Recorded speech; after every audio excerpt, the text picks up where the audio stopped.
नमस्कार, बुलेटिन में आपका स्वागत है। आपके साथ मैं हूं जीनत सिद्दीकी। की शुरुआत करते हैं खबरों की। दिल्ली में बीजेपी केंद्रीय चुनाव समिति की आज बैठक होगी। बताया जा रहा है कि लोकसभा उम्मीदवारों पर इस बैठक में फैसला होगा।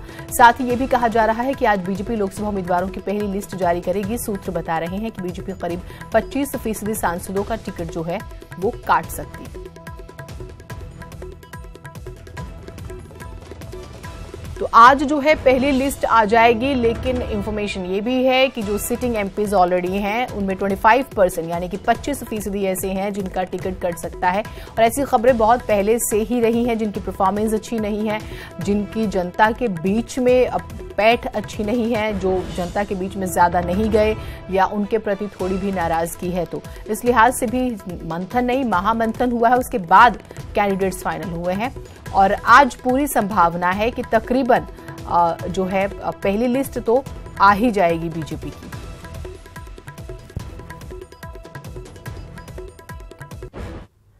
दरअसल कल लखनऊ में बीजेपी कोर कमेटी की बैठक हुई। इस बैठक में सीएम योगी, बीजेपी के यूपी प्रभारी जेपी नड्डा, दोनों डिप्टी सीएम के अलावा प्रदेश के बड़े नेता मौजूद रहे। बैठक के बाद सभी ने बीजेपी की जीत का दावा भी किया।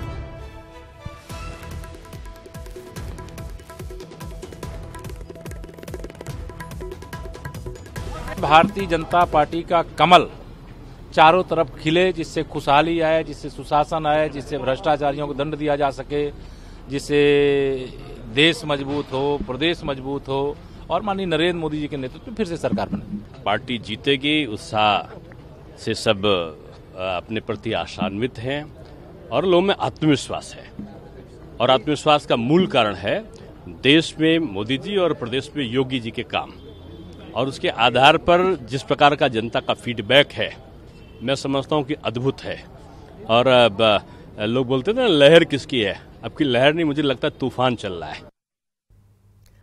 बीजेपी और अपना दल में सीटों को लेकर बात बन गई है। अपना दल 2 सीटों पर चुनाव लड़ेगा। अनुप्रिया पटेल मिर्जापुर सीट से चुनाव मैदान में उतरेंगी, जबकि दूसरी सीट को लेकर अभी बातचीत जारी है।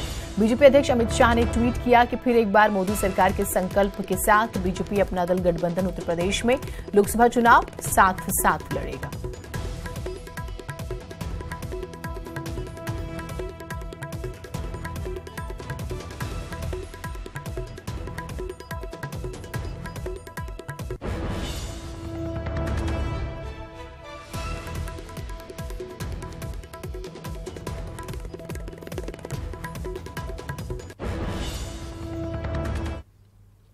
रामपुर पहुंचे प्रदेश सरकार के कैबिनेट मंत्री धर्मपाल सिंह ने सपा बसपा पर निशाना साधा। साथ ही कहा कि बीजेपी प्रचंड बहुमत के साथ जीतेगी। सरकार ने उसको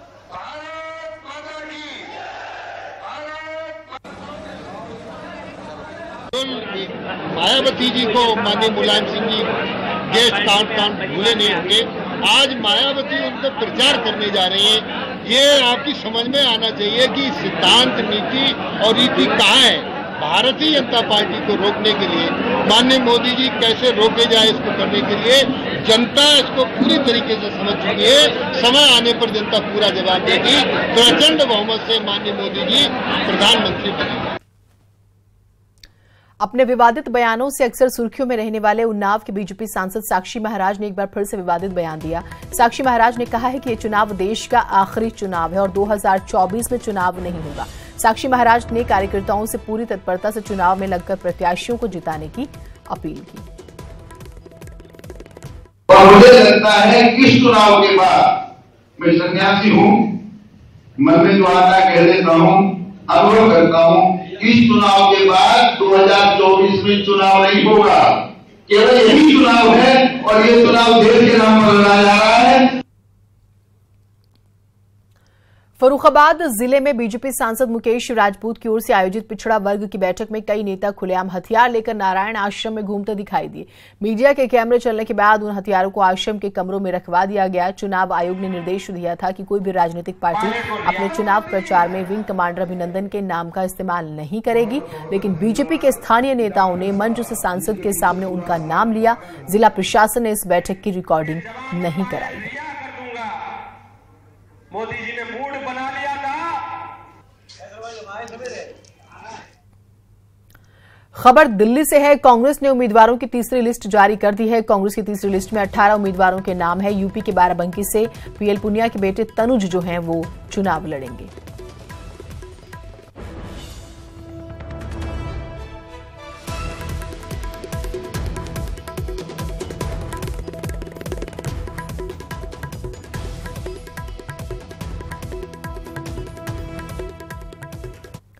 प्रियंका गांधी 3 दिवसीय पूर्वांचल दौरे पर आने वाली हैं, जिसका रोड मैप सामने आया है। क्या क्या कार्यक्रम होंगे और किनसे वो मुलाकात करेंगी, सब कुछ ग्राफिक्स के जरिए आपको बताते हैं। 18 तारीख को प्रयागराज दौरे पर रहेंगी। प्रयागराज में प्रियंका गांधी के कई कार्यक्रम जो हैं, दौरे में कार और स्टीमर का वो सहारा लेंगी, कई लोगों से मुलाकात करेंगी। 19 तारीख को मिर्जापुर का दौरा करेंगी। सफर में कार और स्टीमर का जो है वो सहारा लेंगी, जैसे कि हमने पहले भी जानकारी दी। कई कार्यक्रम में वो हिस्सा लेंगे। दर्शन पूजन और इस्माइल चिश्ती की दरगाह पर भी जाएंगे। 20 तारीख को वाराणसी का दौरा और स्टीमर से वाराणसी तक प्रियंका जो है वो जाएंगी। दर्शन पूजन के बाद कार्यकर्ताओं से मुलाकात करेंगी। बाबतपुर एयरपोर्ट से प्रियंका दिल्ली के लिए वापसी करेंगी।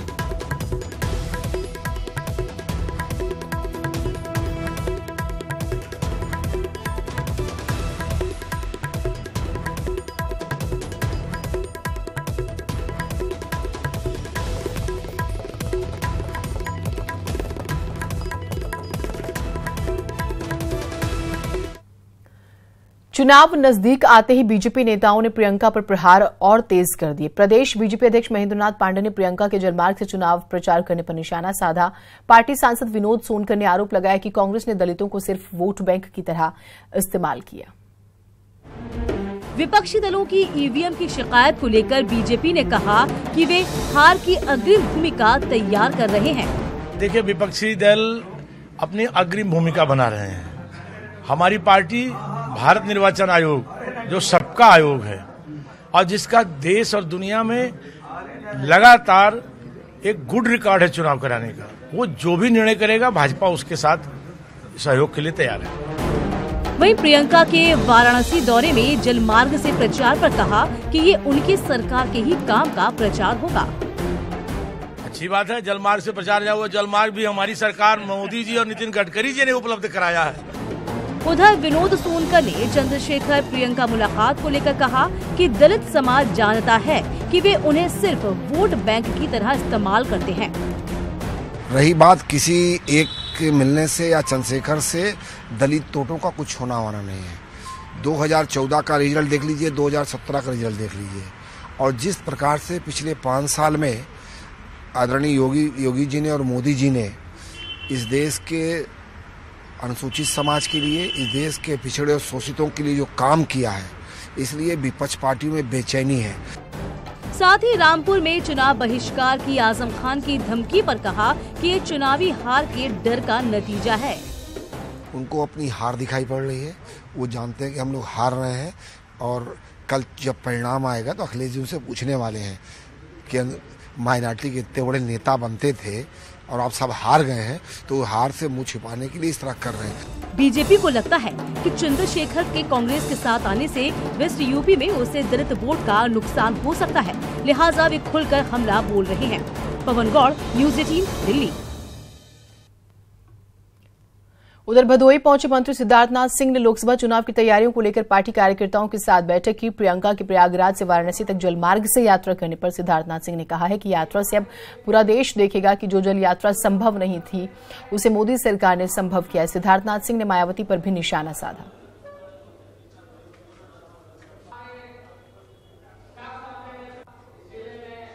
मायावती जी को अपनी कथनी और करनी में पहले तो जो अंतर है उसको उन्हें स्पष्ट करना चाहिए।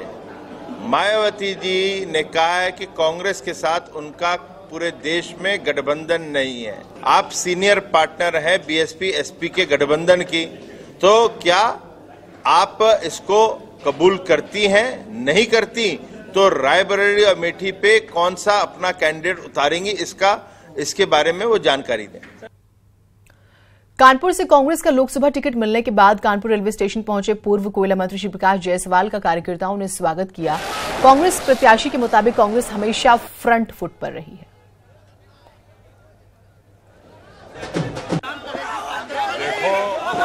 कनपुड़ियों ने आवाज दी, कनपुड़िया चला है। कांग्रेस हमेशा फ्रंट फुट पे रही है, आज भी।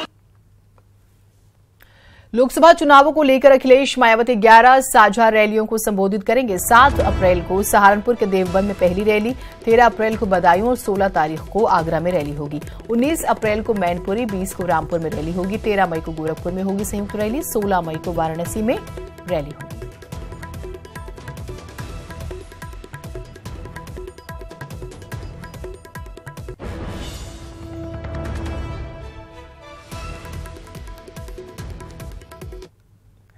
और सूबे के 2 बड़े विरोधी एक साथ आ गए।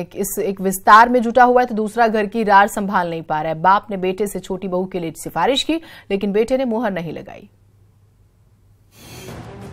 बज गया चुनाव का डंका, बिछ गई सियासी बिसात,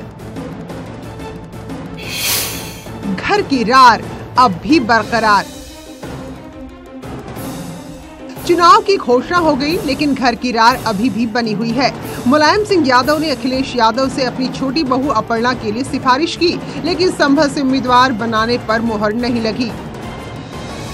राष्ट्रीय अध्यक्ष जी ने 4 सीटें अभी घोषित की हैं, जिसमें संभल है। और मुझको लगता है कि कौन कहां से चुनाव लड़ेगा ये पार्टी नेतृत्व तय करता है। और जहां तक नेताजी जिसको भी कह देंगे, जहां से कह देंगे, अध्यक्ष जी करेंगे, लेकिन ये बातें कहां से आ रही हैं ये बात अभी तक समझ में नहीं आई। ये तो रही घर की बात, जो उलझती ही जा रही है। लेकिन गठबंधन में शामिल मायावती अपने पैर पसारने में जुटी है। हिंदी पट्टी राज्यों में गठबंधन करने के बाद अब साउथ में कांग्रेस और बीजेपी विरोधी दलों के साथ गठबंधन की गांठ लगी है। बहुजन समाज पार्टी और जन सेना पार्टी और कुछ कम्युनिस्ट पार्टी, तो हम लोग मिलकर तो वहाँ पर पार्लियामेंट और असेंबली का आंध्र प्रदेश में और तेलंगाना में भी हम लोग मिलकर चुनाव लड़ेंगे। मायावती जिस तरह से कांग्रेस के सीने में वार करती हैं, उससे घायल कांग्रेस ने पूछा कि मायावती का बीजेपी के प्रति सॉफ्ट कॉर्नर क्यों है। बीजेपी के खिलाफ आप नहीं बोलती, देश के लोग इस बात को अच्छी तरह समझते हैं। मायावती बखूबी ये बात समझती हैं कि दिल्ली में सत्ता की धमक दिखानी है तो अन्य राज्यों में भी अपनी पकड़ मजबूत करनी होगी। मायावती ने मुलायम के चेहरे को भुनाने के लिए रणनीति तैयार कर ली है। कार्यकर्ताओं को निर्देश दे दिए गए हैं कि मुलायम के सम्मान का विशेष ध्यान रखा जाए, ताकि होर्डिंग में लगे मुलायम और काशीराम के चित्रों से संदेश दिया जा सके कि एसपी और बीएसपी का गठबंधन धर्म मजबूत है। जनता को अपने पाले में खड़ा करने के लिए तमाम हथकंडे अपनाए जाएंगे, लेकिन रिजल्ट क्या होगा, जनता किसके साथ जाएगी, किसके खिलाफ, ये तो जनता को ही तय करना है। Bureau report, news 18। उधर में नकली रिफाइंड तेल और सोयाबीन का जखीरा बरामद हुआ है। मिलावटखोर नकली रिफाइंड तेल और सोयाबीन का तेल बनाकर नामी ब्रांडेड कंपनियों के डिब्बों में भरकर बेचते थे। खाद्य विभाग की टीम ने जब छापा मारा तब खुलासा हुआ। करीब 400 हैं। सर आपसे प्राप्त हुई कि छत्ता बाजार में रिफाइंड सोयाबीन ऑयल का ब्रांडेड कंपनियों के नाम से गलत रैपरिंग करते हुए टीन तैयार किए जा रहे हैं। उस पर FSDA की टीम मेरी अगुवाई में, मेरे नेतृत्व में छापा मारी, जिसमें करीब 400 कनस्तर तेल बरामद हुआ। खबर उन्नाव से है। यहां बिहार थाना क्षेत्र के सुमेरपुर में एक मकान में शॉर्ट सर्किट से आग लग गई। आग लगने से एक महिला झुलस गई। बाद में उस महिला की मौत हो गई। पुलिस ने शव को कब्जे में लेकर पोस्टमार्टम के लिए भेज दिया।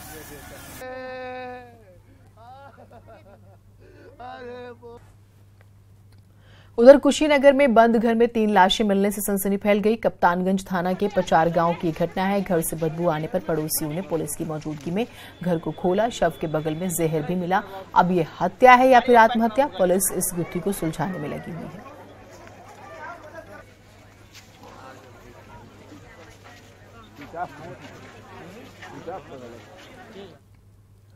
मिर्जापुर में बदमाशों ने एक व्यापारी की हत्या कर दी। बताया जा रहा है कि व्यापारी सोने चांदी का कारोबार करता था। पुलिस छानबीन में जुटी हुई है। मामला देहात कोतवाली थाना क्षेत्र का है।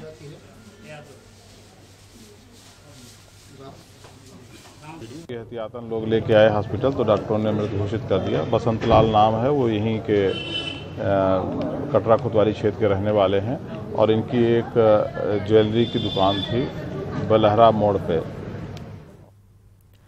कानपुर देहात में बस को तेज रफ्तार ट्रक ने टक्कर मार दी। हादसे में एक व्यक्ति की मौके पर ही मौत हो गई, 2 लोग गंभीर रूप से जख्मी हो गए। मामला अकबरपुर कोतवाली क्षेत्र का है।